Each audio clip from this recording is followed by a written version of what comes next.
Welcome to the podcast, Sicadia Paige, Nicole Cease, and Noah. Good Hi, morning. everybody. Hi. How's everybody doing? Great. Good.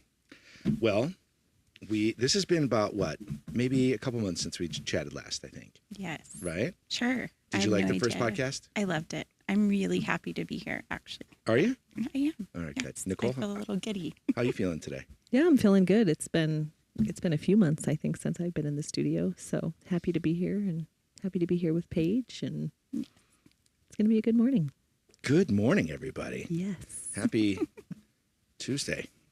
Happy Tuesday. Happy Tuesday. So we've got a few things we wanted to cover today, and Paige has got a bunch of stuff that's happened at the collective. She's had a ribbon cutting. She's got some articles published in not mainstream media, but in media locally, and then Brains. And what was the other one, Paige? It was Voyage Denver. That's right. So we're going to cover a couple of those things today. We're going to talk about Nervous System Reboot. Right. We're going to dig into that. And I'm going to be a little bit of just a moderator here because I think both of you, Nicole and Sicadia Paige, can probably run this whole podcast today without me. But I'm going to chime in where I feel like I need to. You might have to moderate the giggles. Yeah, no. That's neat. That's neat. No sorries. All right, here we go. So first of all, I wanted to show everybody your websites because we really didn't have that content last time, just to let people know where you're at. They weren't really super operational yet. You weren't happy with them. You were probably not 100% happy with them still, but they're functional, they're working, and people can find out what you do, book a service, and do the things that normal business needs to do with online communication and websites, right? Yes. Yeah. Yes. I have to say I am actually pretty happy with them. Good. I'm realizing one of the biggest things here is letting go of some of those things. You guys know a lot of the history leading up to that kind of comment, like you may not be happy with them still because I know it's been a journey with the business side of things. I think that would be my biggest disclaimer to people, no matter what you're opening, is like there's nothing that prepares you for that piece. And then in my realm, I want to take care of the clients and do the client care and the work that I opened it for. So I'm letting a lot of that go. I'm letting some of that control go, which is really hard for, I think, humans in general to do. So, Well, and I think when you're starting a business, you're wearing many hats, right? You're the marketing person, you're the face behind the collective, but you're also the person that's meeting with clients, and it's a lot. Yeah, it's a lot. Nothing prepares you for that. In your head, you're like, these are the tasks that we'll need or whatever. But but that's part of the beautiful stuff. That comes up in one of the interviews too. I think with Voyage Denver, I don't know. I've done a couple. Yeah. I'm like, I don't know what I said where. I just say things kind of almost like channeling. I don't remember what I said. it's free flow After it's so free. Yeah, it just comes in, it goes where it needs to go. And then you get rid of it. I don't know. And then there's more space up there for more to come in. Is like literally so many of these downloads have been coming in with the parallels of us being computers. And I'm a geek for the Matrix. Yeah. But there's some like I Me think too. Yeah. Oh, yeah. He's your guy. Yeah. I think they all are great, but I'm a first and a fourth one. The newest one, right, is the fourth. I lose count. I just know where to find them. But I think a lot of those are coming in because of what we'll talk about today, too, that's changed with or evolved with the collective. Is that's part of kicking off with the business talk is you open it up thinking it's one thing, just like people come in for what they think is one thing, but they stay for others, or, it's just this, like, it's become its own entity in a way.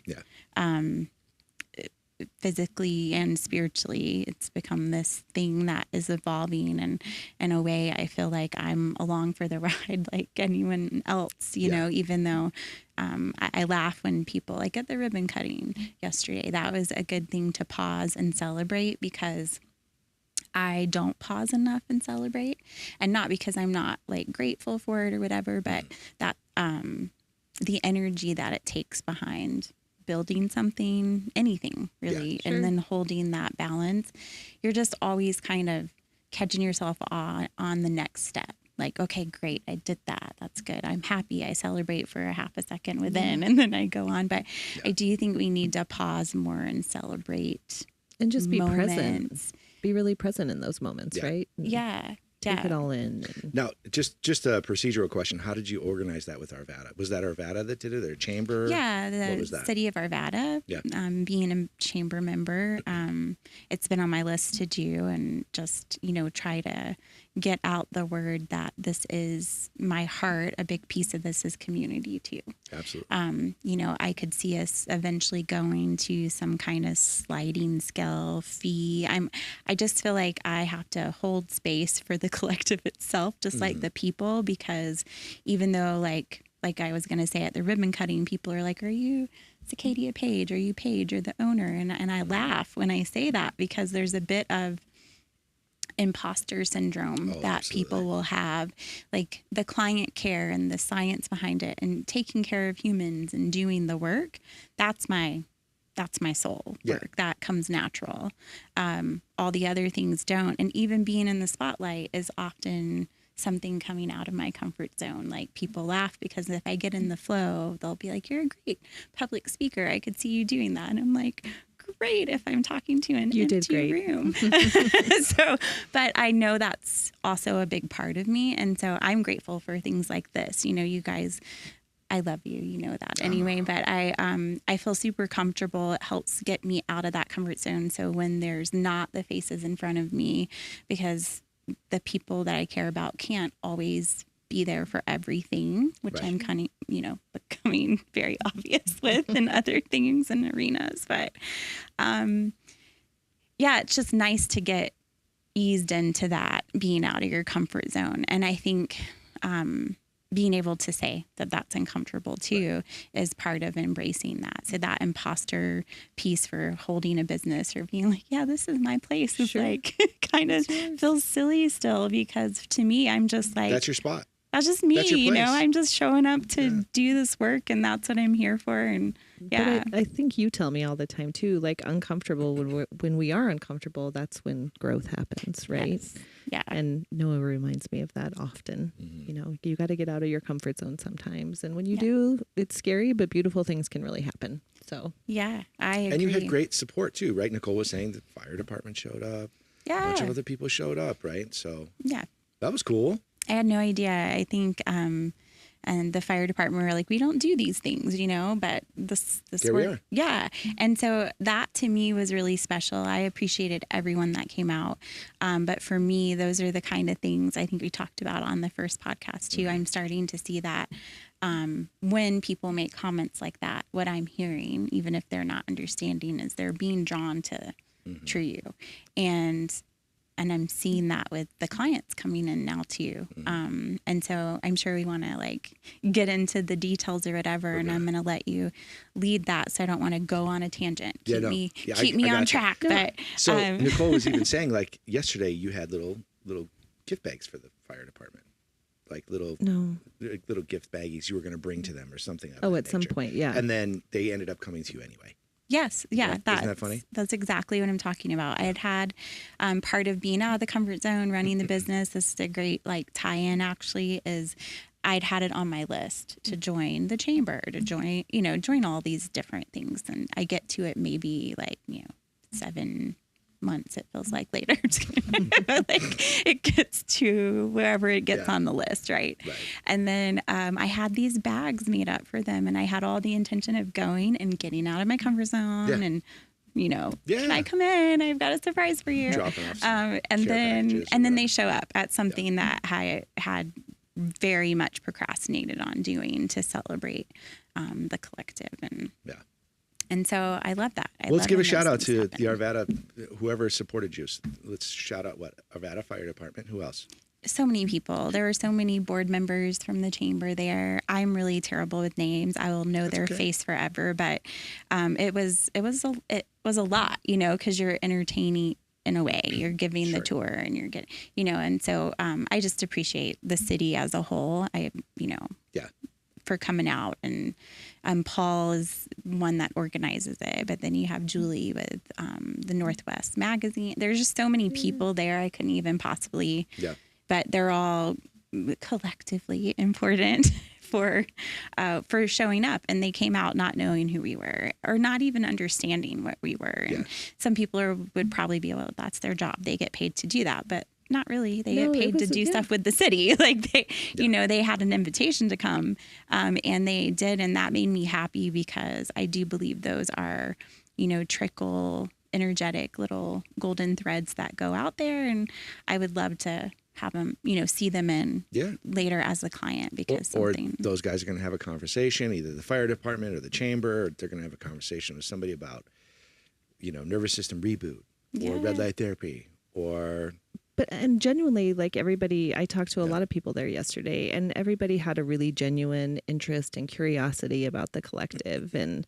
I think, you're excited about it, but I think the city's excited about it too. And I hope so. Yeah. Well, that would be really great. It was great. It was a wonderful event. And I mean, lots of support. Arvada doesn't get like a lot of brand new businesses. I mean, they do some, right? There's a couple of new things that have popped up on Ralston and that kind of stuff. But it's for them to celebrate also somebody taking the leap and making that risk and opening a place for people to come. I mean, that's, they need to celebrate that too. And I'm glad they showed up for that. I am too. Yeah, I'm really grateful. That's really cool. I'm happy to be in that part of Arvada. I was drawn to that part from the beginning. I would honestly say most of my time being in Colorado, I've done all kinds of charts and numerology charts and location charts and all the things that you can do. And Arvada always showed up as an amazing place for me to have a soul work business. Always in my charts that you guys can, maybe we pull that up. I can't think of the words now. They probably don't matter, but you can do these charts that are aligned with your astrology and the ley lines of the planet, where you're best to live for things like for your relationship, for business, for all of the things that are you, because it's your whole chart. And Arvada always came up as a place for that work to thrive. And I've had other places on that chart. Ironically, not ironically, you can do, of course, the whole planet, the whole country, and these charts and hone in. And I think out of 33 cities that they pulled for top places to live, 12 of them were in Colorado. Oh, geez. And I'd always known Colorado as my heart home, and Arvada was on that list for that. And so it just kind of validated that's where I needed to open at least the first True You Collective. Start there, and then, I'll know where to go next. Listen, Arvada has a feeling too. And I think Nicole can attest to this as well. But I lived in Arvada for 6 years, and there's a bit of a mountain air to that city because it's, creeping up to the foothills, right? There's a bit of metropolitan feel to it. There's a bit of an open air feel to Arvada. So for me, like I enjoyed that city. It also got a little bit busy for me too. And I was like, I don't know if I want to raise a family here, but so we moved out to the suburbs, and Arvada is a suburb, but Arvada itself has that feeling, has that like, can I have a spiritual presence inside of this city? And you definitely can, right? Yeah, and I feel like you're so, where we are, where the collective is located, that West Arvada border, it's reachable for someone to come down from the mountains. I'm having a lot of people come in from Golden, that don't want to drive to Boulder. Netherlands. Yeah, we had a gal come from Netherlands. Yeah. So like they had to go through Boulder to get, technically, to get to us kind of. But you know what I mean? It's like there's that part is, it's almost forgotten too. And so for me, when I walked in and knew that's where I was supposed to start, I felt like it represented, that building represents the people that I want to help at the collective. It just represents like almost a forgotten part that's starting to get attention again and get love and get, kind of what we did in the building that we're in. We came in and gave it some more love and it was forgotten. I would definitely agree with that. Yeah. Yeah. Because that building feels really good too. It does. When you walk in, I mean, I've said it before, it's palpable. You can just feel like, oh, this is a place that you want to spend some time.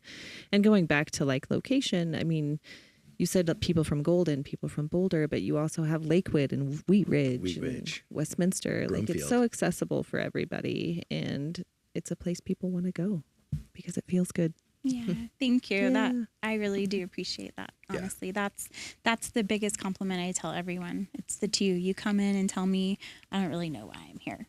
Like I think I purchased an ad, but I don't really think I need, weight loss. That's what's happening right now. They're like, I mean, everybody could lose weight, right? Is what I'll hear. But now that I'm here, I think I need something else. And you're just like, I'm sitting there and it's like the best consults of my life. Like I probably was telling you recently, just that for the first time in my life, and even just since I was here, which doesn't feel like a couple of months since we did the last one, I know. Was I have never before in my life, in my 42 years, I think it's 42, I have never known how much of who I really am. Like I've never known who I am so truly, deeply, like embodied in a way that nobody could shake that. And it doesn't mean I've arrived. That's what people will mix up with that. It means it's the first time I'm certain what I'm here to do. You just hit a milestone. And you're aligned, right? And I'm aligned. Yeah. And when you feel that way, like the other stuff doesn't, you said it, you're unshakable. Like it doesn't, it can't budge you, and you're happy and you glow and thanks. Yeah. It just, you can tell. Thanks. Yeah. Well, and I think you were probably undercover in your last life as a dental professional. That's true. Think? We probably should give some background to that. I actually was just about to say that. Please. When we get into the flow, it's just like, I don't know. We don't even need it. You don't need it. We don't need anything. I mean, a sheet of questions. You just need a couple things to talk about, and then it goes. But talk about your, how long did you do dental? How long were you in dental for? Yeah, well, and dental is something, despite everything I'm about to say about it, I want to put out a, whatever the word is. I want to do a disclaimer here first. Yeah. There we go.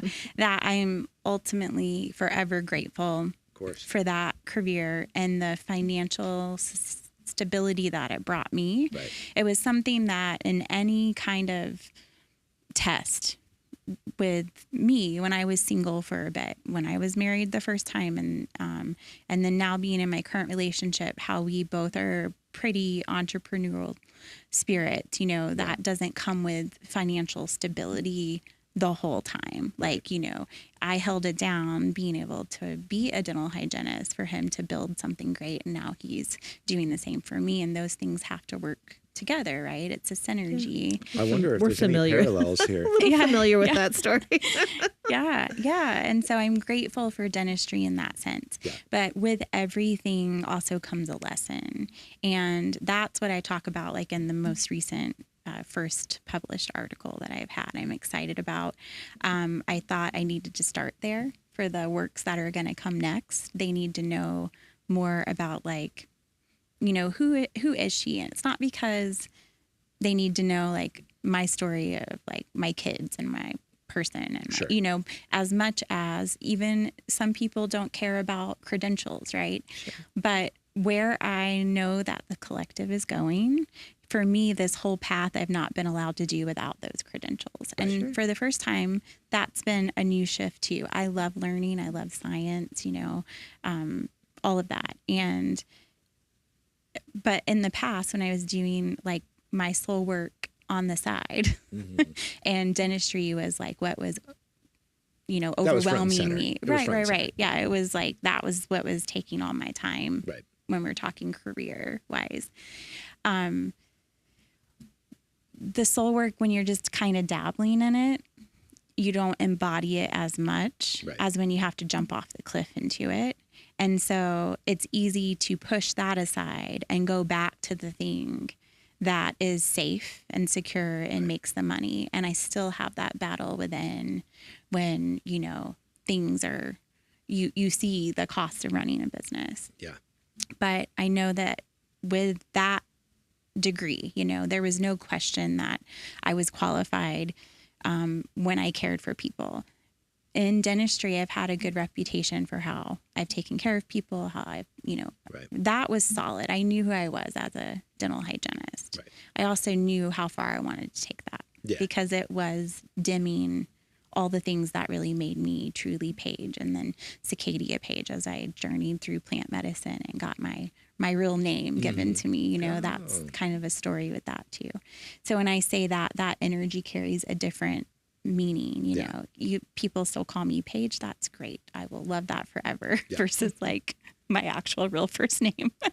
But Sicadia Paige carries. I mean, I think we should call you Tiffany. Hey. Sorry. And now they all know. My bad. Noah, cut that out. That's neat. That's neat. Yeah. So, anyway, squirrel. Now I forgot what I was saying. Let's jump into the article. Okay. Let's jump into your brains article. Let's do it. Right? Keep me on track. All right. So they obviously brought up the dental reference, right? They did. From the dental chair to the nervous system. I did. Care, I wrote remembering that. true healing. Now, was this your title? Did you give? I them wrote, that? yes, this is my article. So some of the other things you have were more like interviews that we did. Gotcha. But this is my first actual published article, which is really great for me because I have always been a writer at heart. Writer, speaker, all those things that is really scary for me at the same time. So when we talk about out of your comfort zone, you know, but this was important for me to get out there. I felt like once I got this released, even before they published it, the snowball of that creativity started coming in. And I think that's something that is great to talk about too, because when we're talking, like, everybody goes to a job that they may not love, but it pays the bills. And in that is wrapped a lot of inside of that package is where we get to needing the nervous system reboot. Because I mean, you're preaching to the choir. I guarantee 95% of the people that listen to this, if they get to this far, will say, I hate Sunday evenings. Yeah. Because they have that Monday morning anxiety. Yeah. Right? That happened a lot. But so many people are living in that Sunday evening anxiety all week long, right? Yeah, right. And I think that's where, like, the reboot really can play a really huge role because a lot of people are living in that all the time. You're absolutely right. I think for me, if I were to summarize this article for people, is it really doesn't just, it's not going to bore you with just dental speak. Right. It really is that, speaking to someone who 22 years in something that they didn't really love. I loved that I could help people, not harm them, change their perception of being that they're not scared of the dentist anymore, and their dental cleanings don't have to hurt them every time they're here, and like that. But that's who I am. That didn't really have much to do with dentistry itself, but it was important that I honored that. And so this article is really like where it changed for me. And I hope this speaks to a lot of people, is you can be in those jobs that you hate and you dread. And there's a season and a time for everything. And, you know, we're in this physical experience and we can't pretend that we're not. Like, there are actual things that need to be done. And we have to, like we've talked about before, we have to stay relatable. There's people that are already in, you know, that what we call like 5D mentality and that world. And they're making decisions that they feel are correct for them. Yeah. And I mean, really, my true beliefs are anything we do it's correct for us, right? Sure. You can't really mess it up. But they're doing it because they're coming into it off of that nervous system overload for however many decades they are. And when that part of their story happens, now it's like, this is a reminder of home. And that's the closest feeling that they have to getting out of that 3D mentality. It gives them a break, but that's not sustainable by itself because we're still in this human experience. And I really, really believe, like, and this is something I don't just believe or am talking about when I say I believe, like, I embody this as a truth because they have put me through the ringer with this, like appreciating the physical experience and reminding you to be human. And I was reminded in ways that haven't always been great, like, you know, because I can be stubborn and have temper tantrums with source, and like, you know, you kind of always know who wins, and ultimately your higher self is going to be that one that wins, and you doesn't really care what you want to, you know. It doesn't care what your little brain thinks. Or how you get your there, little brain right? thinks this. Yeah, good luck. You know, like, so that's a whole nother, of course, rabbit hole of things. But with, you know, the article, what I was really talking about is I noticed then that no matter how great I could be with a client in the chair, ultimately I wasn't the dentist. You know, ultimately I couldn't really have final say with treatment plans and things that could help them past that dental chair 45 minutes to an hour that I had with them. And then, you know, we would see them the most and they'd come back and they weren't much better. They were maybe better with me at that point because they had seen me before and that trust was building, but you could see their whole bodies were wrecked, and like, they're here for us to fix something that we're putting a Band-Aid on. Like, you know, you have a toothache, you get a root canal, you know, blah, blah, blah, dental speak. But it's still ultimately, like, for me, the way my brain works, it's like, well, how far back do we have to go to figure out why they came in with that first? You know, and the connection to that's what I talk about in this article really briefly, of like, that toothache didn't start with just eating, you know, some gummy worms. Like, something is deeper going on, that they're clenching or grinding at night. There's something in their nervous system. And I had, you know, I had a lot of like bouts with dentists that I did not stay working for with this, because it was like, you know, you have to address that. And then I had a handful of really great dentists that, you know, despite parting ways, did have similar philosophies. So I think there's a great chance that the dental world goes that way. I mean, they are going that way more now with myofunctional therapy. I got certified in that on my exit out of dentistry before I knew it was my exit. Well, it kind of sounds like you were always flirting with that line. Where you always knew that there was a better solution other than just pulling a tooth or doing a root canal and, you know, killing that tooth off or saving it, or, you know, trying to make sure that whatever that particular thing was you were doing, you were also like, can we try and address the underlying issue? Can we try and address the nervous system problem? Especially with what I did, because being a hygienist, my focus was more on their gums. I mean, we're looking at everything, but you would see manifestations in the mouth. And I would know, like, that inflammation's not going to get fixed by this like deep cleaning that we're about to do for you. You know, like, everyone knows what that means. Like, and so inflammation was really big for me. And then I realized right away the stress of holding that space for people, the dental environment as a whole. I don't know why this is, besides I think that at some core level, a lot of dental professionals are feeling this and don't know how to say it, is they have wrecked nervous systems too. And it's not just dental world, it's medical professionals too. I can attest to that. It really is. Yeah, I mean, I went through a very similar thing with nursing. No, it's just, I mean, it's interesting how it parallels. And I want to just go back to the article and say, when I read it, I was like, oh my gosh, like, did she write this article for me? Because I mean, it was so relatable, and there were so many pieces in there that just touched me on such a level. And I'm like, if I'm feeling that way, there's a whole lot of people who are reading this article feeling the exact same way, because they've gone through something similar or whatever. So it's a beautiful article, and I think it really attests to, you know, the birthing of True You Collective, and Yeah. And really the birthing of me, that's what it really felt like was, I came to a wall with that.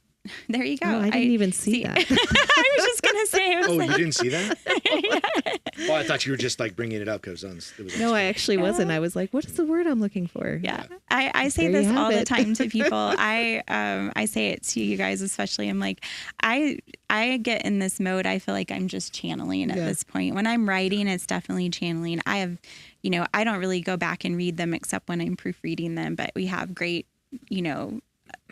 other technology to help proofread now too. So, but for a lot of that, that's what I'm talking about, is that it's all medical professional caregiver people. They're in what could be potentially a worse nervous system overload than the people they're caring for, because they're caring for those people. They're carrying the weight of what that costs them. They are held within these guidelines and these, standards, all the regulatory systems that tell you what to do and how to write it and how not to think outside of the box. So you're held within all of this. Most caregivers that I have met that actually care are intuitive. So they're empathic and they're feeling things that maybe that doctor they're working under isn't.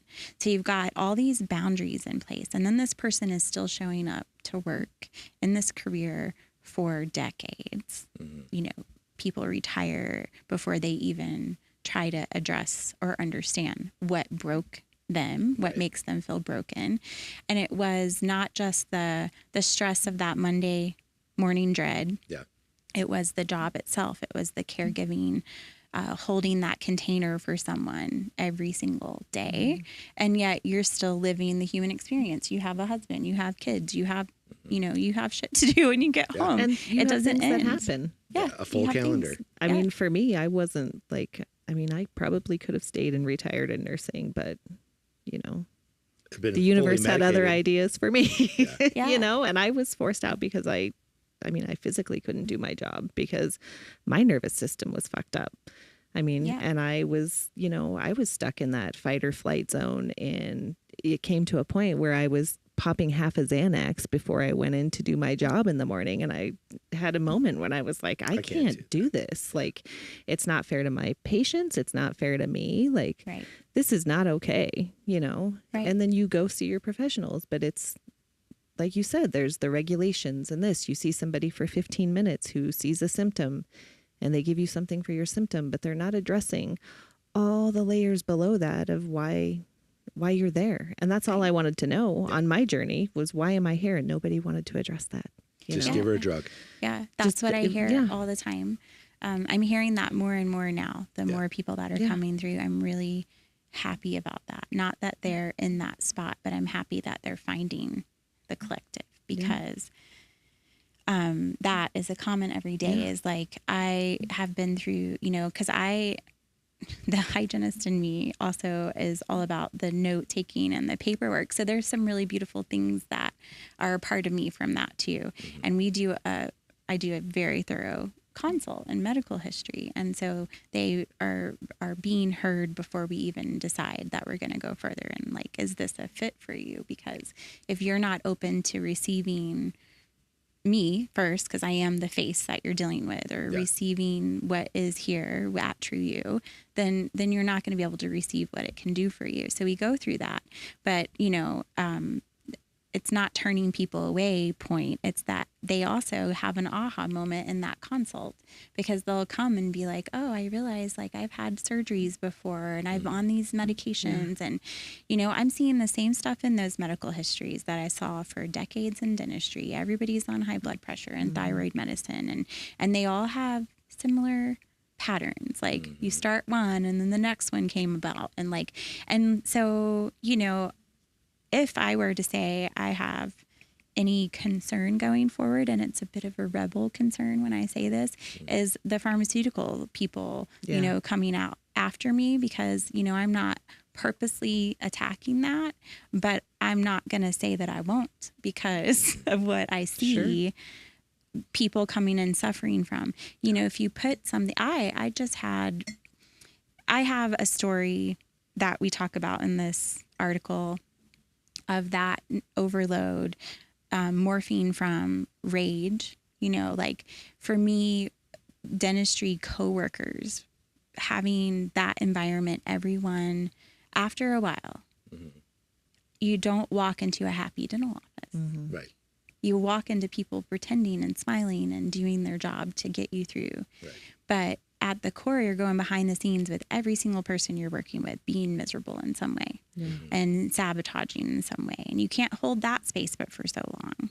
And that was my pattern, like of, having what I thought were these wonderful humans I started to work with. And then we'd get, in this environment that did not sustain us even being able to stay kind to each other, because like you have to release it. You have to, there has to be a release, right?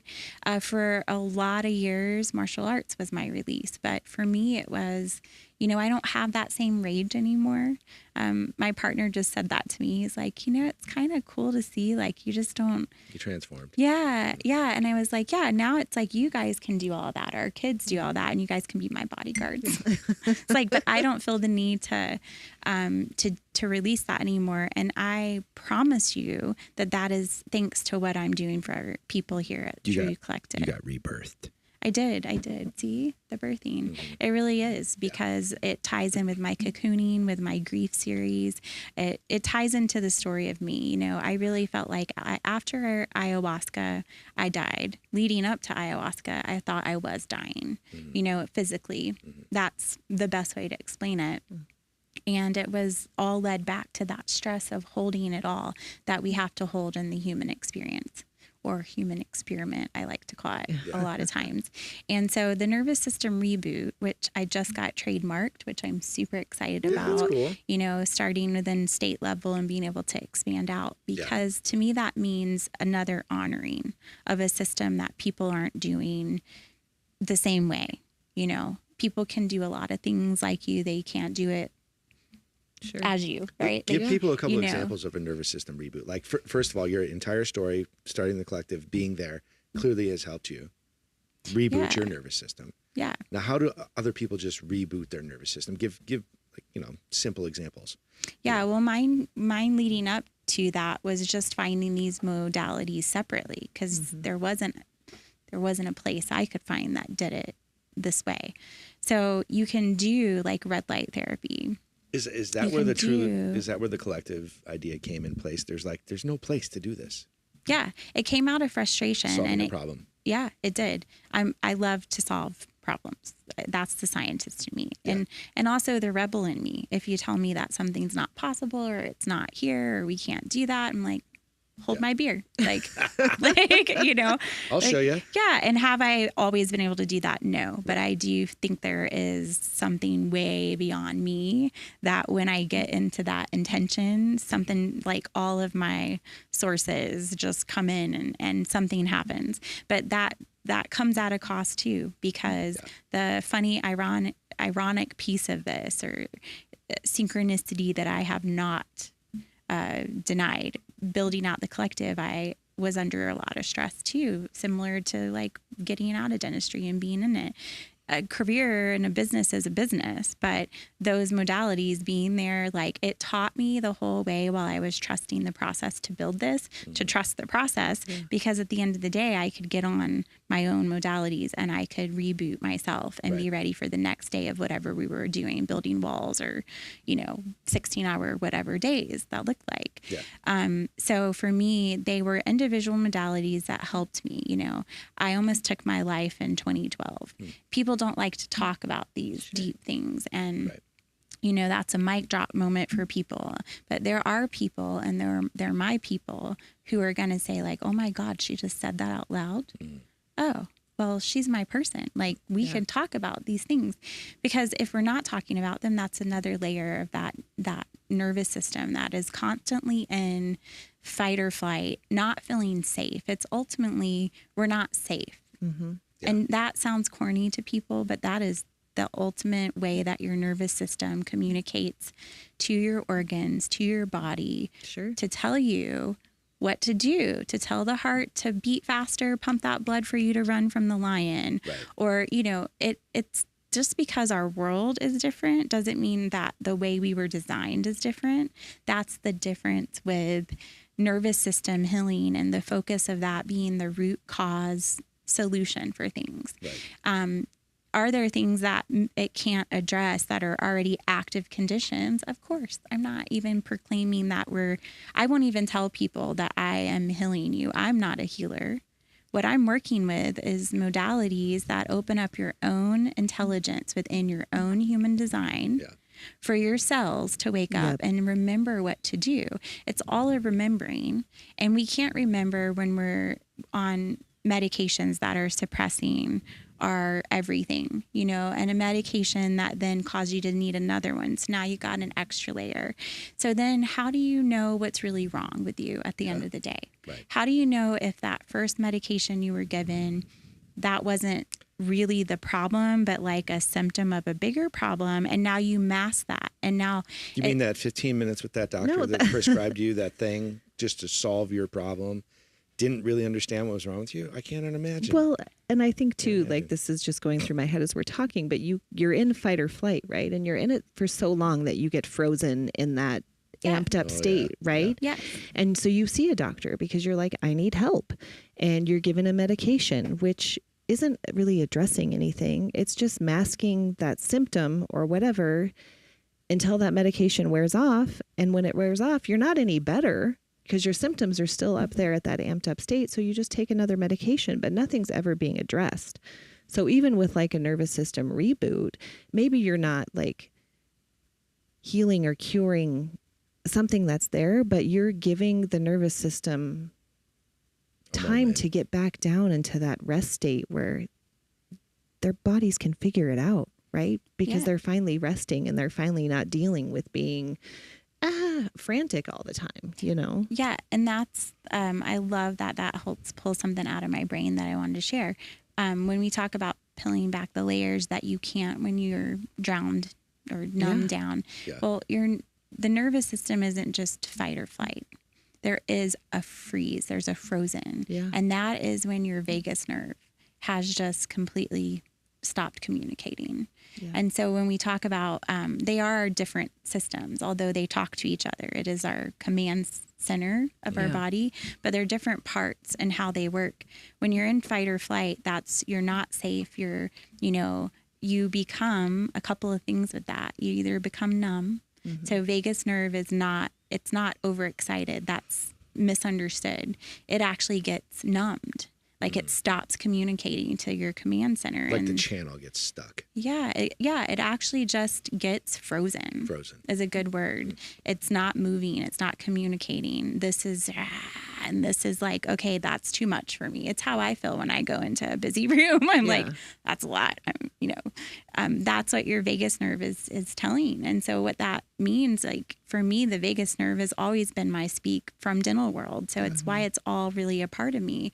It's the longest cranial nerve, so you get that talking to your organs when it's happy, and your organs know, your liver knows to purge and remove your toxins, and your intestines know to move and remove your waste, like never in my life. And this is my own journey too. Have we seen so many people that can't eat food? Like, is our food crap? Absolutely. Like you go anywhere else and food can taste different. Like a banana tastes much better. Maui. Yeah. Right. For example, even in the United States and other places in the United States, you can get really high quality, really good food. Yeah. Yeah. But our bodies were designed to still be able to eat. Of course. And so many people are not able to eat, the sensitivities and the intolerances. And that was my path. That was part of what made me realize, like, okay, at one point, amazing holistic doctor that was helping me, and I did all the food testing and blah, blah, blah. Yeah. But I was having to take like 7 different supplements to be able to eat food. Yeah. And I was like, this is still not right. It's just another version of what I'm already hating on, which are the doctors that I didn't trust. And like, so I'm like, I just stopped it all. And I was like, I actually heard from my guides one morning. I went to go take my supplements like an old lady, like my Monday through Friday. Sunday. Yeah. And I actually got really pissed off for a second. I was like, you know what? I'm 40. I was probably 40 Yeah. when it really started to hit me like that. But like, it was January of this year. So before I turned 42, Yeah. I looked at that box and I was like, man, I'm really pissed right now. Like, I'm not that person. And no, it's not prescription drugs, Yeah. Yeah. but still, like, why do I need all this shit? And I heard my guide just tell me, stop taking everything. And that was scary because I was on a natural thyroid medication. So my lineage, my DNA story from my family is everyone needs it when they're 30, every female. That was me. I write about that and something else I've already put out there. I don't know. Might be this article. I don't know. But it was, I got the blood work. I did all those things. That was me. It came up right. I'm like, these lies can be passed down in our DNA and our story. Just like, the stories of grandma cooks a turkey like this. And grandma's like, I never cooked it like that. Like, who told you that? But somebody started that story. That's how that works. Right. And I'm like, okay. So I stopped it. And that was when I jumped off the cliff out of dentistry. I was like, something's morphine. I'm coming out of my cocoon from grief. I feel like something's coming back. And for me, leading up to that, I did red light therapy and I did, vibroacoustic therapy. I didn't know that's what it was at first. I just thought it was a cool experience. I tried them out or whatever. I hated infrared saunas because I hated to sweat. Now it's like my happy place. I can feel my muscles loosen up and I give it 7 minutes, kind of thing. And so I started all these things and then, I got that download to just stop everything. And I'm off thyroid medication. Yeah. Like completely functioning. And your new supplements are red light therapy bed, like vibroacoustic bed. Yeah. Right? The actual frequencies that your body needed to help you with your nervous system. Yeah. And you realize when your nervous system's overloaded and your body, the command center is not doing its job. It's not telling you, okay, it's okay to calm down and rest now versus that. When it's fight, flight, or freeze. That really is the most simple way to say it. And we're all frozen and we're all in fight or flight at any given moment. And some of us are stuck in one more than the other. And what people also don't understand is that fight or flight can come off as somebody with anxiety. It's not just anger or rage, and people do because of those words put it with that. Depression and sadness and things like that are when that vagus nerve is just numbed. It's frozen, right? So you're not feeling things. You're not really. That happens about 30 years old. Yeah, you're not here. Right? It happens sometimes. Like I can see this pattern, and I know you guys you've started to see patterns as you get older. And as somebody gets older, you can see that they go to high school and then they start their first job, and then they go through this path of challenge and challenge and challenge and challenge. Well, and life happens, blah, blah, right? blah. And it piles up and piles up and piles up, and if we don't deal with it, well, there's no tools. We've never been taught how to do it. But he's right. There are patterns because we are, as great as the human design is to work, we are also really great at surviving. Sure. So surviving becomes normal. And at some point it takes almost that 30 years short of somebody who's been through more PTSD, severe trauma, but even those, that's surprising too. I'm with that too, between trying to take my life, that was probably around 29, 28. And prior to that, having been sexually abused as a teenager, and not being heard about that, you don't talk about that, like I'm sure you had some kind of role in that. You're 14. Of course you like boys and you find yourself in every situation that your kids are probably going, I'm aware of. And that you think back and then you remember that story and then you go back deeper and you realize, oh wait, well, but my dad left at 5. So really I stopped feeling safe at 5. It took me through all, like I'm a survivor, right? I was really good. I pushed through that, the sexual assault, and I pushed through the grieving of a divorce and getting married way too soon and all the things. And, having one child by that point, the trauma to my body, you push through all that, right? But then 30 hits you and you're like, whoa, that's a collective. See, the word is just so Yeah. it piles just up. it fits everything. I love fits True You everything. Collective because it is just, it applies in words so many alone. levels. Yeah. It does. Like you, it takes people longer than others for them to hit that wall. Yeah. And then when you hit the wall, we don't know any other way except to go to talk therapy or to go to a doctor. We haven't been trained that there's other ways. There's no tools given to us when we're younger. There's zero instruction about how to calm yourself down, meditate. I mean, people get into this anecdotally, along the way, maybe in school, or maybe they showed up in Sedona for an event or, Right. Spirit Quest, and they get a moment where they're like, oh, I can breathe? Right. Wait, that helps? Like calm me down, just that one thing, changing my vibration, lowering my anxiety level or my heart rate, my vibration comes down, and then you can relax, get the nervous system into a spot where your body can heal. But nobody ever teaches you those things. You don't get taught that in school. No. You get taught ABC, 1, 2, 3, science, physics. Nobody teaches you anything about your body. Maybe physical education class. Maybe the PE instructor at one point is like, all right, we're going to lay down. We're going to take some deep breaths.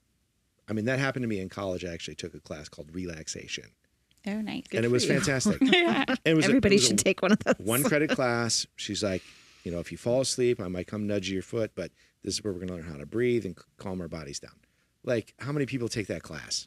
Right. And it should start in 12 preschool. years old. Like it should start in preschool, really. And all of those points are so valid. That wall that people hit comes in different ways, and it's always going to come, and You're going to find it. You can't stop it. Right. And so to the point of that is some of those other people that are frozen, and things are shut down, they're so numbed from that there are a lot of the people that you're like, oh no, my life's great, I don't have any problems. And you're looking at them and you're like, I call bullshit, because you've been on this planet for 40 something years. Sure. I'm going to dig a little deeper on that one. Yeah. And, I do believe we have different soul contracts, and some people are here to have different experiences, and I'm going to have a talk with my people, because I don't know what I signed up for, but I did not choose one of those easy paths. But I do think that you can't escape it. We're in this experiment to do so many things. We're using these bodies in a way to be grateful of a body, in spirit form. If you ever do DMT, you're gonna really know real quick, like the difference of your spiritual form, and that this body, it makes you more grateful. Yeah. That's what I'm probably most grateful for with plant medicine. Besides, it really heals. It can heal on a cellular level too. There's studies recently even that using like DMT in particular with red light therapy works to open the cells. So the cell regeneration that you can get with red light therapy, DMT can do for you as well. So, you can see where my brain goes with this for our future. Absolutely. Of like how I can see where my brain's going. I'm like, Yeah. I've been watching a lot of DMT documentaries, and I was just telling you yesterday, I'm like, there's something about that red light bed. Like, I don't know what it is. Like, I can't describe it, but I'm like, I tell Noah, I'm like, I got to get back on that red light bed.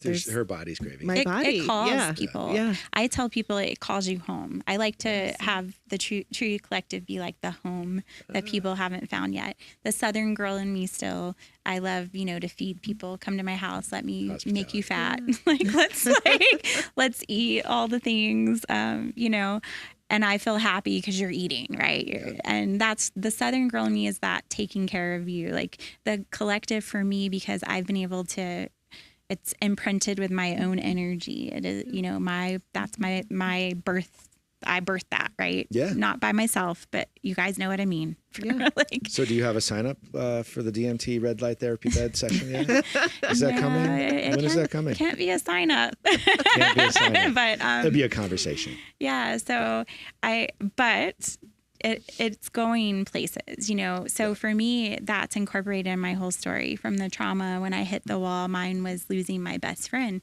But I really hit the wall before then. But I was really great at bobbing and weaving and moving past it and not saying it was a real wall. You jumped over the wall a couple times. Yeah, I climbed it. I scratched my way over. Yeah. The wall was there long before, you know, and the pain from childbirth and not being taken care of after that and all the buildup of that. And then hip surgery and chronic pain. I mean, I literally can't tell this story to people on a daily basis because between that and then trying to now tell them like who I am, it's like, can you stop talking about yourself? And I'm like, perfect. Yeah. And I hate that because but at the same time, it is like a big piece of, we're going to talk about this. It's part of the story. It is. You can't get to the other part without. Yeah. And so the nervous system reboot, the things we talk about, like your class that you discovered in college that we needed in preschool and meditation and the things that are out there that people know they can do daily. Right. It's a great maintenance tool. Mm-hmm. But what I'm talking about with the nervous system reboot is the reboot has to happen first. Yeah. If we don't get the reboot, these maintenance tools never get down deep enough to reboot it. So what are you really maintaining? You're maintaining the state of which you right before the showed wall. Up in. Yeah. When you found that skill. And that was my story my whole life. I believe in all of those things. Yoga, meditation, manifestation, people will call so many different things. But martial arts. Yeah, martial arts was mine. Mm-hmm. You can find things along the way that speaks to you and you're like, oh, I feel such a release when I leave that. Mm-hmm. But then you start to realize it doesn't take much to take you off kilter again. Yeah. Sure. So none of this is really sustaining you or fixing it or whatever. And we're not broken. We're really not. I want to tell people that. But we are not working at full capacity. Right. And so if you put a Band-Aid on that, it's going to stop the bleeding. So what we like with the nervous system reboot is to really like talk that, and it's in the word. That's why I love that it's a computer. Your computer gets overloaded, too many tabs open, all the things going on. I hate technology, but my computer probably hates me just as much. Well, because I don't know how you can say that, honestly, because you have a meat computer right here. Yeah. Right? A meat computer. So if you look at yourself as a technological component of the matrix, which kind of we are, right? Yeah. You can't hate technology because literally we are technology. Yeah. I hate technology. Except for because I hate working with it. Because you just hate your website. You just need an IT guy. Yeah. Thank you. That's it. Mic drop. I just don't like working with it. You know, for me, I still feel so old school, like inside. I'm like, I don't. Like, if it takes me more than 3 steps to figure that out, my little, like, brain, I'm ready to move on to the next thing. Can somebody else fix that? Mm-hmm. It's probably more like the princess in me, but I'm just like, I don't want to do that. Never been called a princess. Never. I know. So I want you to, like, so just for people who don't know, like, explain to us what is a nervous system reboot? Yeah. Tell us what it is. So it's not just one thing. And it's not just one size fits all. It's who is in front of me that I'm looking at and observing and using my background and all of the things that have made me Paige up until now. And I'm looking at how you're standing. I'm looking at how you're talking. And I'm looking at how you're lying. You know, like I'm looking at all of it because we all lie. Like we're okay. Okay, well, that's a straight up lie. We're not okay. Like, and you hear that all day long. How's your day? If you Great. were okay, you wouldn't be here. Right. Yeah. You know, like it's the truth of it. I look at all of it, you know, that the things that have made me the ultimate observer in my life. And then we get into what are you experiencing? Because the fun thing is that I may put you on red light first and you journey that for a week before I introduce you to anything else, like my vibroacoustic, the sound lounge, or you're going to be on the sound lounge for a while being maybe 3 visits before I introduce the technodelic light. You're like Mr. Miyagi. For me, it is. Like you're going to sand the floor first, then I'm going to have you paint the fence. I have never thought of it that way, but then I'm going to have you wax the Justin's car. Right? Yeah. Wax on, wax off. wax off. Yeah, it really is. I've never looked at it that way. I can't stop laughing. I'm not going to call you Mr. Miyagi, but Yeah, but that's true. Is like, I don't know what I'm going to do almost until you're there. Sure. But ultimately, the nervous system reboot, what we trademark was using the modalities in a way that complement. They're synergistic, so they're complementing each other. They're, for once, you can come to a place where you don't have to worry about the other thing being like contradicting the effects of the other. they're all complementary. They're all, it's very synergistic. You're not being I can't sent say to the another word, but I love the location word. to get something else done. Yeah. So you come in and most of the time, after 3 visits, we've been able to let down your nervous system enough for you to tell me that it really wasn't your shoulder that was hurting. Sure. I was like, now I have a pain down on my right hip. Okay, well, your left shoulder is what you came in for. But if you understand muscles and fascia and your atlas bone and your jaw joint and how all that connects from the top down, you're like, well, we released this first. That's what released first. That's what your body let go of first. Right. Now you feel it in your hip. Do you realize that that's the story that everybody goes through? They go for a headache and they end up in a surgeon's office with something else. Yeah. Because, and to the doctor's benefit, not all of them are evil. Some of them just honestly can't diagnose because they're dealing with the same thing I'm seeing every day. Is like, well, you told me you had a headache, so where am I going to send you? A neurologist. Like, you're having seizures, that's where you go, right? Because I don't know what else is happening, because they're coming in a nervous system wreck, and they're only given the things that they can look at that their textbook has taught them to treat. And they only have 15 minutes to do it. And they only have 15 minutes. Yeah, they feel the pressure. Talking about people with a nervous system overload, that's what I mean. The medical profession as a whole, I'm not shitting on. I'm saying I understand why they're overloaded and why they're doing what they do, but I'm saying somebody's got to stand up. With every change that has come, there had to be a rebellion. Like, somebody has to stand up and say no. And there are a lot of people that are. I have to say, there's a lot of people that are starting to shift out of that. People getting out of the medical field and going into helping with Nicole just ran across a couple articles talking about that. Yeah. You were telling Well, me I about think, maybe, this is a huge tangent, but people might go into medicine for different reasons, and then they're just I hate to use the word victim, but a victim of the system, because they're not allowed to practice medicine maybe in the way they wanted to. They're practicing medicine in the way that the system is telling them to. Yeah, and they have a mortgage and they have kids and a wife to support. There's all of that. We talked on the stress that men carry. Yeah. Women carry a ton of stress, and we go through childbirth, and that is not talked about enough. Like, just because you had a kid and it says that you're okay to go back after 8 weeks. Yeah. I don't know of any woman I've met that's had more than one child that thought they felt okay to go back to work after 8 weeks. Right. Your body's in a grieving, traumatic process for at least 18 months after one childbirth. Yeah. There's a lot of studies with that. But men are carrying that load in a different way. And it usually comes in that form of like, I've got to say I'm okay. And so I have the men that come in and just lie to me. Like, I'm okay.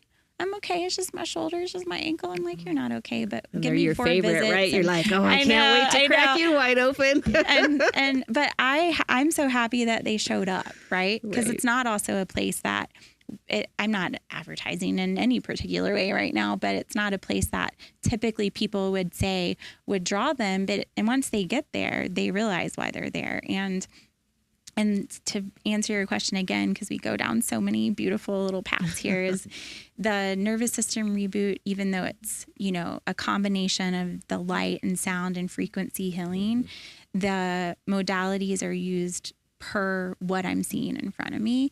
And then ultimately they get into the rotation of doing them all. But I'm doing one layer at a time first. And I often start with the vibroacoustics. For me, so red light, there's so much science behind it, and so many people know what that is. They're searching for that, so. Well, a lot of people don't know what red light therapy is. I mean, they may have heard about it. Right. It's becoming more mainstream, though. They may not have peeled the onion. They may have said, hey, let me read it a little bit about it. Why are people so interested in red light therapy, and why is it working for you? What they know about red light therapy from what I'm seeing and all the behind the scenes ad searches and all the how Google works, right? Yeah. Keyword searches. I'm learning all that. You should be proud of me. So She doesn't hate technology. No. So with It's just that, new. It's fine. what was I saying? Searches. Red light Red therapy. light. Yes, they're searching Why? red light Why? because they're seeing the places pop up like Starbucks now. Yeah. You've got all your places that are offering red light, but what they don't understand, some people do, and they are searching for that, is like, well, what makes this red light different than that? And I could go on a tangent when the nerdy science behind the modalities, but really in summary, red light is so important on the level, which wavelengths you're using, right? Sure. There's a range, and you really should be going through them, and a plate in front of your face versus a bed that you lay in, which is what we have at the collective, or the wraps. They're all ways to get red light on, but the red light has to be close. It has to be able to penetrate past just the skin benefits, First couple layers, right? and getting deep down where we're doing that deeper inflammation and cell rejuvenation. And so people don't understand red light in that sense. You're right, but it's become a popular word, like, and popular on all the corners. Right. So it's causing people to search it. Sure. What they're not searching is past like sound therapy. And you guys understand that search, and people will now equate the vibroacoustics to like, oh, it's like a sound bed, or I used to have a red light in my bathroom at home in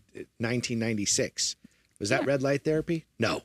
Yeah, but see, But it's it was- great because that tells me that's a person I want to talk to, Sure. because they actually searched for something that was way before their time. Right. But even now, the people that come in and say, like, I don't know, like I had the red light wraps, or I did a bed at a different place, but I want to know if yours is different, tells me they're starting to realize there's a difference too. Then vibroacoustics, like my heart is in that world. And that's why I went and got certified, because even though I could intuitively know a lot of things, I think this, to work as a guide, to work in a way that you're saying you're helping people. And I think this bridges on the medical community too, is you need to be able to be scientific and intuitive. We are both as humans. Right. We deny one or the other at any given time, but it's finding that river to flow in where you can be ebb and flow within both spaces. And I'm learning that the most, because my happy and easy place was intuition. Since I was 5, I saw things. I knew there was something more. Sure. That you didn't have to convince me. Science, I loved studying, and science experience. I love fire and burning shit. Like I love. Sure. Who doesn't like burning shit? Now I'm saying it out loud. I've always loved transformation. I've loved seeing things like transform and all the experiments of science, but it felt like very type A world to me, and very rigid, and it was going to put me in a box, and I was like, and so. Do you think that was an outside social pressure, or do you think that was just something you observed? Probably both, and honestly, probably my own pressure that didn't even make sense. It was probably something I was putting on myself out of fear, because I don't like being contained. So I think it was probably my own feelings of like, that might take me down a path that contains me. And it sure as hell did. I mean, dental hygiene was all science. Yeah. They don't let you talk about like what I was sensing on you in the chair. And, you can't tell your dentist, like, I think that the problem with this is, something else that I sensed. I had one doctor that I worked for that I had an experience with a person in the chair, and I felt this thing about them. And I was like, I'm not touching that person ever again. I'm not working on them. Yeah. And he's like, well, they were hard cleaning. And I was like, no. And I tell him why, the intuitive things I was getting off this person. And he honored me. He never made me see that. That's amazing. He's one of the few that I talk about still, that I just really think there are good ones out there. And he's retired now, so there, that happens. But I think for me, I realize now that I love both so much, and the collective has made me realize how much I really did, because I love being able to say there's science behind the red light. Yeah. It's not just making you feel good. You're not insane when you're like, the red light is calling me home. Yeah. You know, I can't go a couple of days without it. It's true, but it's because your body's starting to wake up and remember. And as things are calming, you're remembering that that's how it feels. Creation was vibration and light. It doesn't matter what you believe. You can be an atheist and only believe in science. Yeah. It started with vibration. Sure. You can believe in the Bible. There was light and there was whatever they say It's in all Genesis. vibration. I can't believe I just forgot Frequency. that. It's all waves. Good job, Paige. lot of No, it's people like- interesting. It's interesting to hear you talk about this, because I think I got stuck more on the science end, right? And I mean, I liked all the woo woo when I was growing up, but it was, you know, go do math and science, because girls don't do math and science. So what did I do? I went and did math and science, and I got a chemistry degree, and then I went to nursing school. She almost And- ended up in the lab. Yeah, Almost ended up in a crime lab testing Nice. drugs You know, but in a box. it's fun now because I'm waking up more of that intuitive side of me, and so it's interesting just to Yeah. See, it's you know so see how fun. how it's a little bit different, but That's why I love talking to people. So you That's- both took science as a path, and you've both emerged at some point, either earlier or later, into the more spiritual, yeah. into the more the actual modalities that heal you. I think that's I would the like to beauty say. of the human experience, is like whatever you came in here with an agreement to in this timeline. yeah. It's like, well, I started more intuitive. You know, Yeah. I was like, I'm going to have to start there. And I look Yeah. at my path now, I'm like, I know myself well enough to know, like, had I started in science, I probably would have been like the biggest skeptic, because I'm still skeptical, even though I course, believe sure. and see all kinds of I things know. that people think are crazy. Mm-hmm. And so you see your path and how it's exactly as it's supposed to be. 100%. And that's beautiful. But I think along the way, there are ways to help the path be a little less suffering. You know, that's the path I'm on now, is, you know, I have suffered enough. You know, I looked at myself in the mirror one day and this all happened the beginning of the year. I'm like, I have suffered enough. Like, I have walked enough.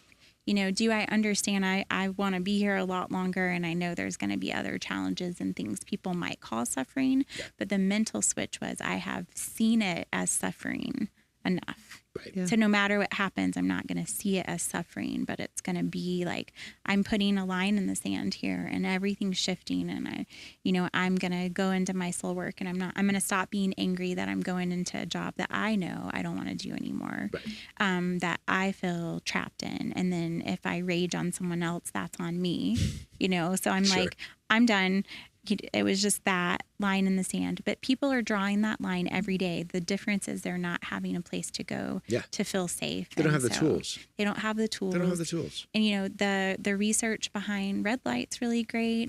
So I can love the science piece, but it tells people, I mean, right away, my story with red light was I went thinking, you know, I would do it for inflammation and pain that I was having. Yeah. And It helped you with grief. and it had to do with grief, you know, and I realized I was clocking out within minutes of being on the red light, clocking out being what people would say, like going into that meditative state. Right. Sure. And so I would be like, oh, there's something to this. But then vibroacoustics, just, I can't stop smiling because I love them equally.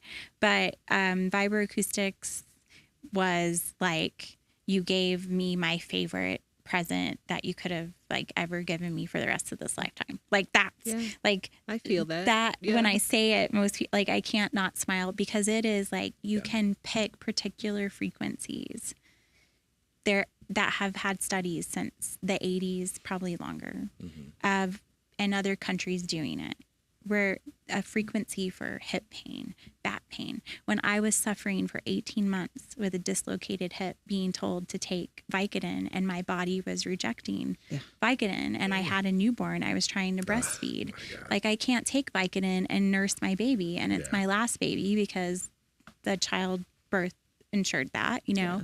I almost died giving birth to my baby boy. He is the biggest light Buddha child. And, so I tell myself I was like birthing all that light into the world just broke me. Right. But really it was like, I just got a great visual. Thanks. Yeah. He just popped. Yeah. I wish it was just bing. I wish it was like ding, like the microwave, done and done. I was a really great pusher. I was really great at that. I could push them out fast, but getting to the point of pushing was like, oh my God, I'm dying. Why did I do this? Do you guys want me to walk out for a little bit? I'll be back in a few. Oh, but anyway, back to the. It wasn't like that. I know. Link's coming out of the light. No, I get the beautiful golden light. That was a fun moment. Beautiful golden hair. I know. Oh, that's neat. That's neat. Yeah. So that was it. I was like, I can't do this. None of you make sense. I'm telling you, I can't take Vicodin and breastfeed this baby. He's my last one. I did it with all of them. I'm doing it with him. I was angry. I got to a point where like 10 months in or 10 weeks in, after surgery, I threw my crutches down the stairs and started just cussing and I felt like I don't even believe in Satan. Like, I don't believe in that. But something came over me, a rage I had not felt before. And that's when I came out. I was like, I am not taking another pill. I'm not going back to another doctor. Yeah. I don't know how I'm going to walk again after this surgery. I'm going to do it. So like that pain and inflammation that lingered from all the trauma. And then red light started to take that away. But then I started to realize it helped with that. So my wall, like I said, came much earlier than I imagined, like it does for most. Yeah. But you have these pivotal moments that you remember where you're like, that's not me. I'm not doing that. In the beginning of the year, that was my moment with dentistry. I'm not doing that. And I'm going to dig deeper and I'm going to do something. All these modalities that kept me walking and functioning to like how we all function. It's not good enough and I'm not doing it. And I'm going to put these together somehow. And that's the nervous system reboot, is they all work together. I get to be not controlled by some rules or boss or person that's not like-minded. Right. It's my birthing process. Yeah. You're coming into my safe zone. Yeah. And it's up to me also the pressure to make that successful too. So there's a lot that's going on with me right now. Yeah. Well, I'm sure. And you have very honest conversations with these people. So you not only just have a way, a treatment mechanism, you also have a way for people to heal too. So it's not just the Vicodin and obviously there's no drugs at all. It's the modalities of frequency that you provide. Yeah. And those are treatments, but they're also ways to find the healing, right? So not just masking what's happening with your shoulder and moving down your hip. It lets you help figure out why your hip is hurting, going through these processes of treatments and, several times on the red light, a few times on the vibroacoustic, whatever Miyagi says, right? Wax on, wax off. I need you here this time. This week, I need you here. Let's see how let's see how your body reacts to this part. And let's have a, I don't know, what do you call it? An outtake conversation? Or what do you usually I call it integration. Integration. So we'll do some integration, depending on how I set it up to start. If they're coming, I like to do 3 days in a row when I first see them. Okay. The research behind vibroacoustics is actually with 5 days in a row for certain things, up to 10 days total. Yeah. So when we're talking about these modalities being able to shift people out of that, this nervous system reboot's not taking the 7, 8, 12 years that, people have been suffering. A few weeks. A week. Yeah. For some people, like I had a guy with shoulder pain for decades. He's had shoulder pain. Yeah. He came in because somebody told him he should. He absolutely told me he was skeptical, but it was worth a try. Why not? Yeah. Day 3. Day 1 is typically I hear well, something changed, but I can't really tell you. Yeah. Day 2, I feel better and this is weird. Day 3, they come in and they're like, oh my God, I don't feel that anymore. I feel better and this is weird. And they're and it's not just people with a particular thing they could pinpoint. You have people that are in there because they're aware that they need to relax. Yeah. But then the opposite happens. they relax, they're getting that benefit. And then something else starts to come up, like, well, all of a sudden, like my whatever is hurting, but it brought up a memory I forgot where I fell and never went to the doctor. Like the things are amazing. So when I say like, I'm not doing it. Like, and I absolutely am not your healer. I don't want that title. Yeah. But I am holding space for you to use technology to talk to your body, so your body remembers that it is also technology. Yes. Right? It's spirit and technology. It's science. How it was created to function and exist is science and technology. 100%. And you're peeling back the layers for them, right? So they can. Yeah. So like by just showing up, all I'm really doing is holding that container for you to tell me when you're comfortable digging deeper. Yeah. And maybe you don't use it with words, but your body tells me, because a lot of people don't know to tell you. And then, and the reboot is just that. Now we're getting you to a place where you're seeing actual shift in something that you did not believe could happen. Right. I'm not calling it healing. We're not fixing things, you know, like, again, Just you have to shifts. be like bound by all the rules, even outside of that. Right. Sure. But I don't have to tell them that, because they know that their pain is gone. Right. So you don't have to have rules around it technically. Right. And then when their pain's gone, they realize they're still sad about Whatever, because they couldn't even get to the sad part. Right. Or they couldn't get to the anger part. They couldn't get to that. now they at least have a chance. Yeah. And so that's the reboot. So now you have the reboot. You're starting ground zero. Like you're starting in a neutral state. Now your daily practices, like your meditation and your yogas and your whatever it is, your martial art, All of it. whatever your outlet is, what we call an outlet, now that can maintain you. Oh, that's really beautiful. Yeah. Yeah. Well, it makes sense. It makes sense from a very logical perspective. Right? Well, So it makes people- sense for People are trying to put this together. Like, how does red light therapy help me? You know, these modalities get you to that place where you can get to the reset. Yeah, the frequency, you know, with the vibroacoustics, that vibration, the frequency, the internal massage that's happening. People say, well, is one better than the other? I'm like, no, they just get you there differently. So technically you could do one thing and that be what you need for the reboot. Yeah. Yeah. But from what I'm seeing already, and why I did the trademark, was doing a method together works. It's like aspirin and ibuprofen. They're kind of the same, but they're different for people, right? Some people, how your body responds to some them, people right? really respond to aspirin well, and some people don't. Right. Some people really respond to red therapy well, and some people really respond to vibroacoustics. And that's what I'm looking at first. When you first come in, that's why I can't tell you there's a set system for the reboot, because I'm figuring out, by letting you explore all of them, looking at you when you leave and hearing what you say in that integration, which one did you respond to first? Post-treatment conversation. Yeah, that's what you're doing first. And then we have all these exciting things that are in the pipeline, you know, to add layers to that. When somebody gets a reboot, my real legacy that I want to be is that, you know, I walked this walk. I'm still walking the walk every day. Yeah. I still have, you know, my own digestive issues and things that make you human, right? So it's not having an expectation that these things fix you, because that's saying that you're broken. It's saying that they're going to aid you on this human experience to keep your body at a functioning capacity. Yeah.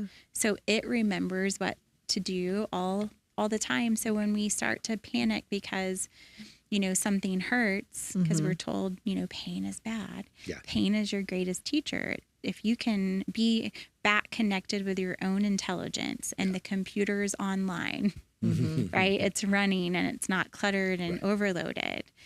Then you're online to identify what that is, and do you need to address it? Okay. You know, do you need to see someone for that? Right. But right now we just live in panic scare mode, the fear mode of you know, you should be scared that you're feeling this. Sure. That's what people are. And so when you feel pain, people go to fear. Well, and that's the messaging.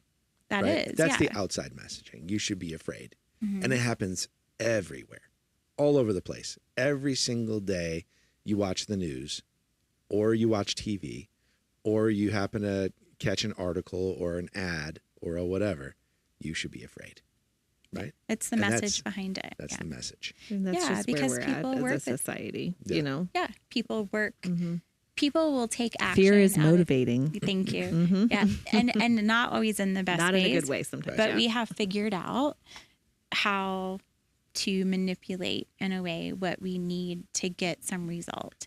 Yeah. And that's whether it's getting you to buy the cereal that you shouldn't Yeah. or the, you know, whatever, like the more extreme things. So the beauty of all of this is like, no matter how you talk about it, it's just gonna give you a reboot you need, give you that foundation to even go within and identify what you are, what you're dealing with, what's led you to this point, so people can then take that further and not only use daily practices to keep them there, but understand their self more. You know, so it all ties in to that, because once you know yourself, like I talked about in the beginning, people can't shift that. Can you still get your feelings hurt, and are you still emotionally tied to things like, you know, people that will come in eventually, you know, you'll have a naysayer that will hate something that you're doing. I'll take it very personal because I love True Collective. That is a embodiment of me, my soul work, and everything that has kept me alive. Right? I mean, you got to love the skeptic sometimes. You do, you have to, because, and that's what I was you read my mind, because they're going to be your biggest champion, your biggest supporter at that point. And they remind you that to keep the work sacred, because you're not there to convince them. When I opened this place, I knew that, you know. My guides for sure pumped that down me. Like, you're not here to fix people. You're not a healer. You're a bridge walker. You're a guide. You know, you're taking them over here. You're facilitating the walk across here. You know, you're Miyagi. I love that. Yeah, and so you just might have earned yourself a new nickname. I love it.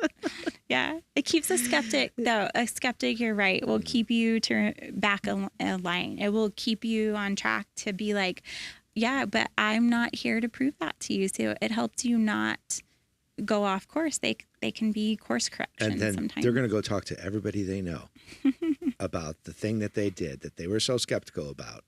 And they're going to champion you. That's why the skeptics are so important, because they are the biggest ones that talk. Right. Yeah. Oh my God, I was so skeptical of this. Blah blah blah. I can already hear conversations going. Right. That somebody's already showed up at your place. This out. You gotta go check this out. Here's the thing: is I think whatever it is. I mean, it's obvious there's such a need for something like the collective and the reboot, like such a need, and I mean. For crying out loud, where were you 6 and 7 years ago? I could have really used you. I was figuring it out too. I mean, I know Noah and I are just honored to, be involved in the space and play there and we've helped people to do what we do there, and we've got people. It's just beautiful. I don't know if we've got to Nervous System Reboot, Nicole. Do you think we've? No, I don't think we've got there, but we've gotten some people some treatments, that they feel good about. For sure. Well, what I was going to say I love about having you there is, when you've had one of your events there, that energy, it's frequency, what you guys do with the sound baths and sound healing and where you're going with your different modalities.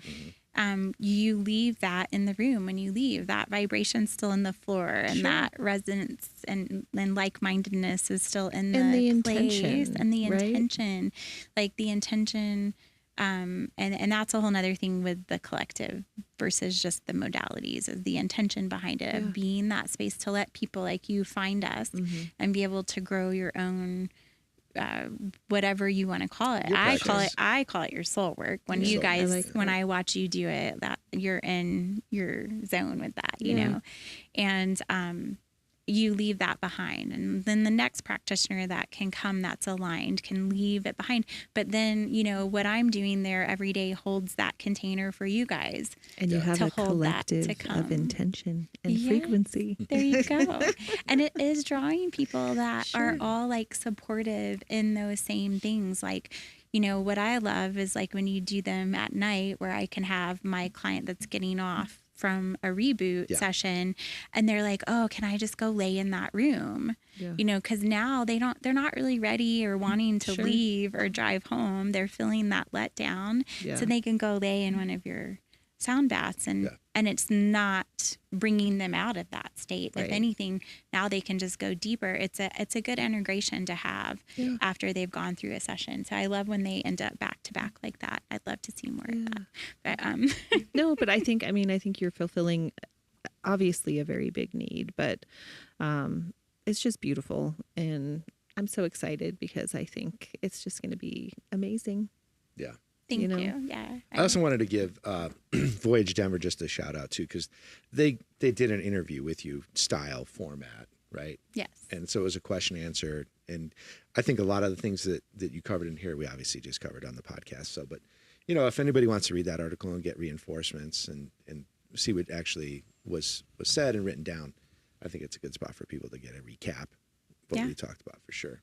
So, including your dental stuff and, you know, a lot of other things we obviously covered. So, yeah, it's great. And I'm happy that you guys had me on again to talk about it.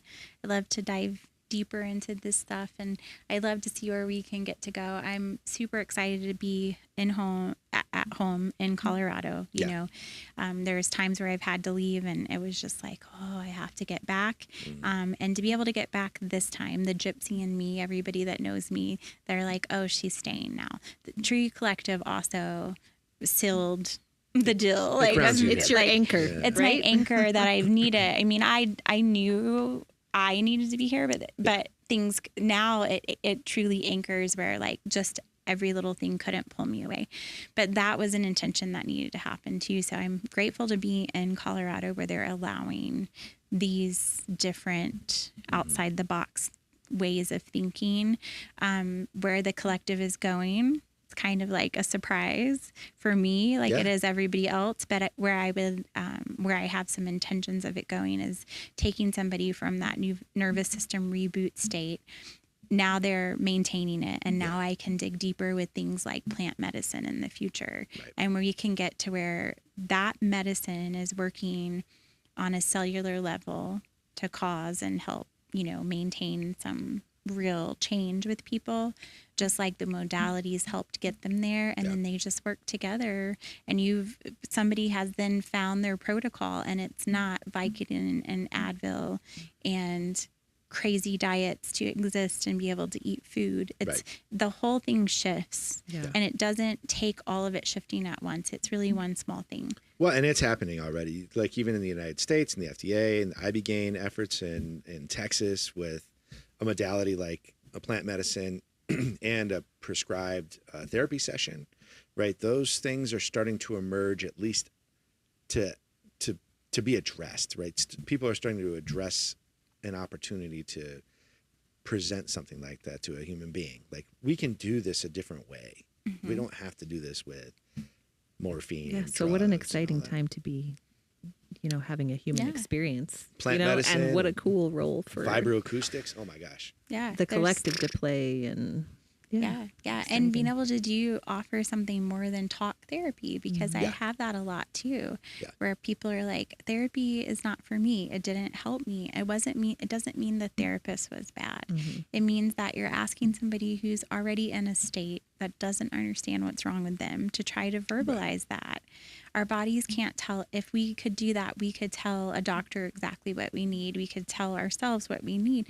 So, talk therapy, I think that world is starting to realize they needed something extra and layers to help people, because you can't force somebody to talk. That's right. And you also can't get them to know what to ask for when they're in a state of everything we've been talking about. Right. So when you can't get it, words don't help. And I have that a lot. People coming in and like, I have a feeling you want me to talk to you, but I had a male client recently going through grief and physical pain. It's like, I know you want me to talk to you, but I just don't know how to talk. And I was like, I never asked you to talk to me. You don't have to talk to me. And then he's like, you're right. You never asked me to talk to you. And I was like, that's right. I was like, so like in his brain, he was already coming to a place where somebody was going to force him to talk. I was like, and that's not this place. No, I was like, you never have to talk to me. You can just say hi and bye. go lay on the modalities. Let me help you with that. Cause those I have to actually put you on in some cases, but you don't have to talk to me. But the beauty of that is you see, they start talking on their own. And they keep coming back, and that's one of the shifts with talk therapy too, that if we can all not be in competition and just start to realize these things can help, and we can work together and we can collaborate. So that's the collective. It's in the word. Well, I think, is there anything else we want to cover today? I think I'm great. Good? Yeah. Do you have any other points? Well, thanks for joining us today on the Vibro Vision podcast. I don't know what we're calling this. But the Vibro, the frequency fun podcast. I don't know, whatever. It was great talking to you, of course, Nicole. It was as always. Always lovely to have you on, and we'll chat with you soon. Again, with Sicadia Paige. Bye, everybody. All right, bye.